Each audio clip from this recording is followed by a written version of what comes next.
They set an example for you. Yeah.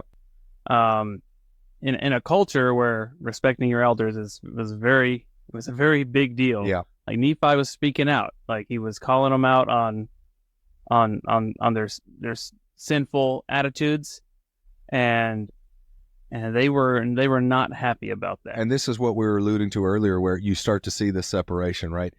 The first time they go back to Jerusalem and they seek to get the plates from Laban, when Laman goes in and can't get them, they start to get discouraged. What does Nephi do? Well, he kind of brings the crew together and says, "Hey, let's all be faithful." Like, yeah, he's clearly viewing himself on par with Laman and Lemuel. He doesn't elevate himself at all. Well, you get the vibe that starting out, right? Nephi and Sam were clearly, they felt that they were the younger brothers. Yes, and they acted in that role. Correct. Then there was the softening of heart, and Nephi had these experiences with Laban and everything.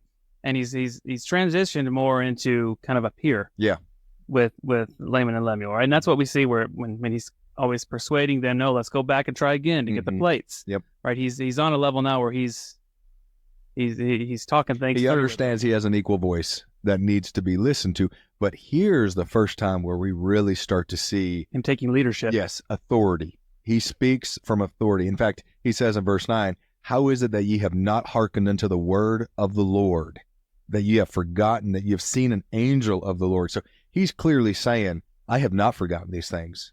I know my standing with the Lord. Well, that's a callback too to the previous episode where it talks about remembering the works of the Lord. Exactly right. Power, how there's a lot of Mosaic.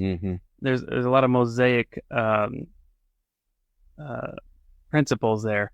How you always see in the Old Testament and with the law of Moses, there's always a remembrance of what the Lord has done. So he's using those same techniques from the scriptures to try to bring the Spirit to their minds. Yeah.